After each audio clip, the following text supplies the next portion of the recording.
Bonjour à tous. Aujourd'hui, nous allons explorer un sujet fascinant, comment la lecture peut transformer votre cerveau. La lecture est bien plus qu'une simple activité, elle a le pouvoir de remodeler notre pensée, d'améliorer notre cognition et même de changer notre perception du monde qui nous entoure.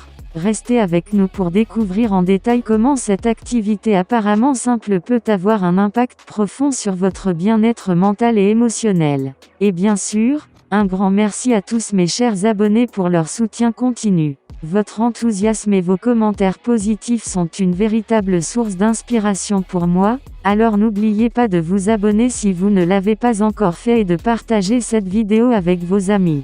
Voici 6 idées. Point premier, les effets de la lecture sur le cerveau. Expliquez en détail comment la lecture stimule différentes régions du cerveau, y compris celles associées à la compréhension, à l'empathie et à l'imagination.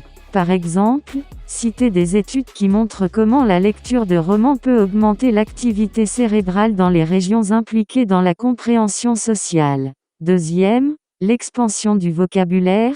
Discutez de manière approfondie de la façon dont la lecture régulière peut enrichir votre vocabulaire.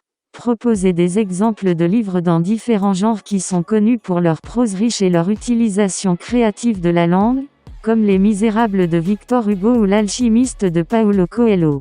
Troisième, la stimulation de l'imagination. Explorez en détail comment la lecture de différents genres littéraires peut nourrir votre imagination. Mentionnez des œuvres emblématiques de la science-fiction, de la fantasy et du réalisme magique qui ont captivé l'imagination des lecteurs du monde entier, comme Le Seigneur des Anneaux de J.R.R. Tolkien ou 100 ans de solitude de Gabriel Garcia Marquez. Quatrième, l'empathie et la compréhension sociale.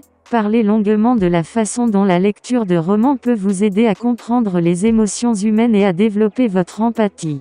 Donnez des exemples de livres qui explorent des thèmes universels de l'amour, de la perte et de la rédemption, tels que Orgueil et préjugés de Jane Austen ou Les raisins de la colère de John Steinbeck. Cinquième, la lutte contre le déclin cognitif. Évoquez en détail des études qui montrent que la lecture régulière peut ralentir le déclin cognitif lié à l'âge.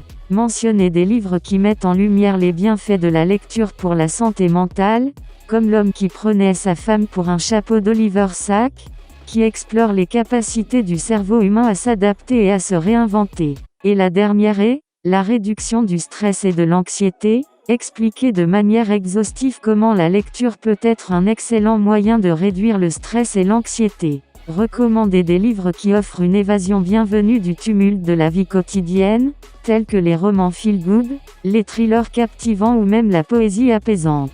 En conclusion, la lecture est bien plus qu'une simple activité de loisir, c'est un exercice pour le cerveau qui peut transformer votre vie de nombreuses façons. Que vous lisiez des romans classiques, de la fiction contemporaine, de la non-fiction informative ou de la poésie émouvante. Chaque livre que vous choisissez d'ouvrir vous offre une opportunité unique d'explorer de nouveaux mondes et de nourrir votre esprit. Alors, n'oubliez pas de prendre le temps de vous plonger dans un bon livre chaque jour, car votre cerveau vous remerciera. Et un grand merci à mes chers abonnés pour leur soutien continu. Vos commentaires et votre engagement sont ce qui rend cette communauté si spéciale. N'oubliez pas de vous abonner si vous ne l'avez pas encore fait et de partager cette vidéo avec vos amis. Ensemble, continuons à célébrer le pouvoir transformateur de la lecture.